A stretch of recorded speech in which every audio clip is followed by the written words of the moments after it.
novamente estamos conversando nessa semana sobre autoobservação, pessoal, começando esse mês de setembro.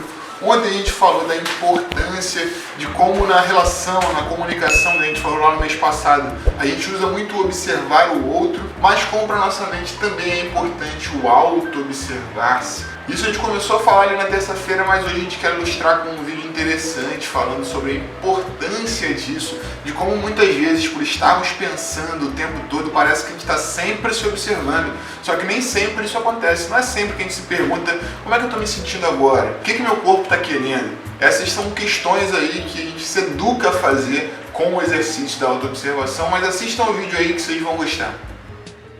Você já reparou que na maior parte do tempo a gente está pensando, mas se de repente alguém perguntar pra gente no que a gente está pensando, muitas vezes a gente não sabe responder? É estranho, né? Mas isso só mostra pra gente que a gente está pensando o tempo todo, mas na maior parte do tempo sequer estamos atentos ao que estamos pensando. Justamente porque a gente está pensando o tempo inteiro, a gente tem a falsa impressão de que a gente está se observando. Mas isso é uma falácia. Na verdade, na maior parte do tempo, nós estamos distraídos por esses pensamentos.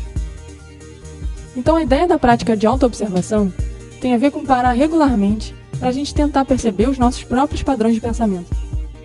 Então a gente é capaz de se questionar se eles estão agradáveis ou não. Se você eventualmente perceber que os padrões de pensamento estão meio desagradáveis, você pode escolher mudar o disco para pensamentos mais positivos e agradáveis. A gente vai falar depois sobre outras técnicas mais específicas para limpar esses pensamentos. Por enquanto, o principal é se preocupar em ativar a nossa capacidade de se questionar constantemente sobre o que está acontecendo com a gente. Então o objetivo do exercício da autoobservação é justamente a criação desse espaço tão importante para nós. Porque é esse espaço que permite a gente colocar em prática aquele famoso conselho que todo mundo dá, mas poucos conseguem cumprir: pensar antes de agir. A técnica é basicamente o seguinte: lembre o máximo possível de se questionar. Simplesmente se pergunte: como eu estou me sentindo? Não precisa nem tentar responder racionalmente. Simplesmente tente se observar. Como está o ritmo da sua respiração? Alguma região do seu corpo está tensionada, por acaso? Você está ansioso, ansiosa? Está se sentindo cansado? Faça as perguntas, mas não busque muitas respostas. Simplesmente perceba. Se você fizer isso durante a sua atividade de meditação, tente permanecer por no mínimo 2 minutos nessa situação. Mas o ideal é que você se lembre de fazer isso o máximo de vezes possível ao longo do seu dia. Você pode, por exemplo, estabelecer alguns códigos para lembrar de se auto-observar, como, por exemplo, toda vez que você abre uma porta, ou toda ocasião que você pega o seu celular para checar se tem mensagem, ou então, todo momento que você interage com alguma pessoa, nem que seja para dar um bom dia. Se você quiser inicialmente colocar um lembrete no seu celular para ele apitar a cada 30 minutos, melhor ainda. Eu mesma fiz isso durante um bom tempo enquanto eu estava treinando a me lembrar de me observar.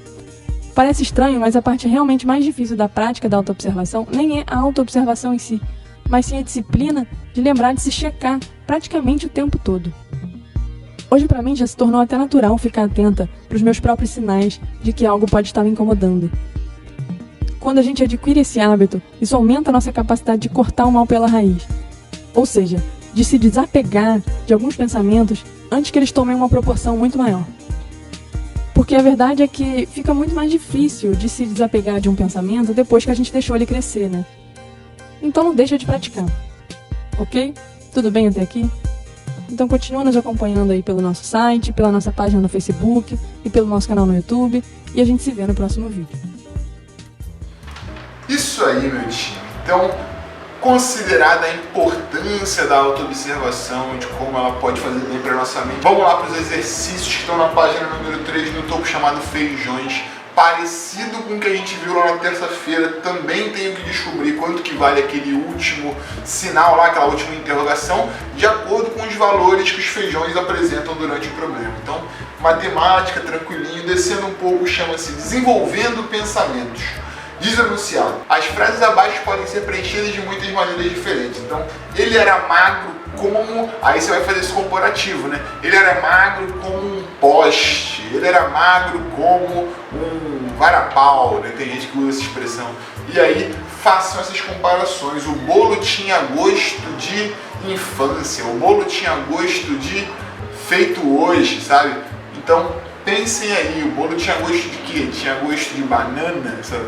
Pode ser, tentem usar a criatividade para preencher com coisas diferentes, né? Se eu botar banana, eu não vou ficar botando fruta. O bolo tinha gosto de laranja, o bolo tinha gosto de chocolate, né? Tentem usar coisas diferentes. À esquerda, descendo um pouco, chama-se tronco. A gente tem um labirinto ali que tem uma entrada acima e uma entrada no cantinho direito inferior.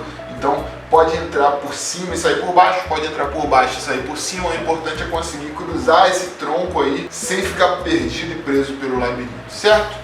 Do lado direito chama-se grupo e diz o enunciado: as palavras abaixo fazem parte do mesmo grupo, identifique-as. Então não dá para saber qual é o grupo das palavras a princípio, mas se eu for olhando as palavras, vai que eu descubro uma, descubro outra, e a partir dessas que eu vou descobrindo, eu já descubro o tema já vai me ajudar a descobrir outras que eu talvez não saiba, e assim a gente vai se virando, deduzindo. No rodapé, 5 estabelecimentos. A gente falou das 5 marcas lá, né? 5 marcas de carro, 5 marcas de roupa. Aqui são 5 estabelecimentos. Então pensem aí, 5 escolas. Ah, eu sei que tem aquela escola que eu estudei, lá o Lemos de Castro. Ah, eu sei que tem a escola Pedro II. Eu sei que também tem a escola Ijob aqui no Meia. Tem o MV1. A gente vai pensando. Não precisa, mas eu só estudei uma. Sabe, eu não conheço os...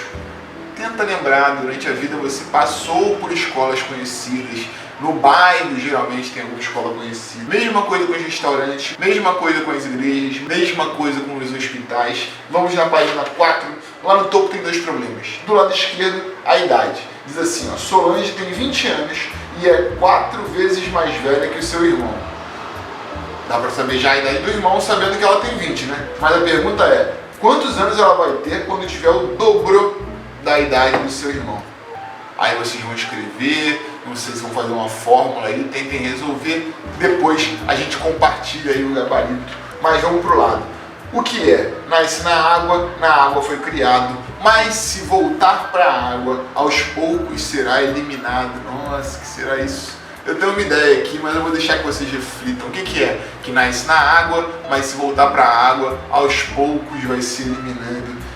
Descendo um pouquinho novamente, desenvolvendo pensamentos. Começamos com os comparativos lá atrás, né? Ele é magro, tipo não sei o que. Agora ventou tanto que levantou minhas telhas. Ventou tanto que o vestido da menina subiu. Ventou tanto que a viagem foi cancelada, né? Possibilidades aí. Então, gostaria de ir, mas hoje eu tenho outro evento. Gostaria de ir, mas vou ter que levar meu cachorro no jiu-jitsu. Gostaria de ir, mas vamos pensar, criatividade. Quase finalizando a apostila, a gente tem um elimine as letras, diz o enunciado ali para botar fora o K, o W, o Z e o X. Sempre que essas letras aparecerem, a gente corta. O que sobrar, a gente vai colocando nas posições ali para formar uma frase no fim. E no rodapé aí vai depender bastante da sala, porque a gente vai ter um número sorteado. A partir daquele número a gente vai pensando qual é o dobro daquele número, qual é o triplo daquele número original, qual é a metade daquele número. Então a gente vai fazendo, certo? Por hoje é isso. Semana que vem a gente retorna. Muito obrigado aos acadêmicos da mente que colaboram para esse projeto acontecer. Somos gratos aí pelo apoio de vocês. Estamos aqui para qualquer dúvida, mandem mensagem, chamem no zap. Mas até semana que vem, gente. Grande beijo.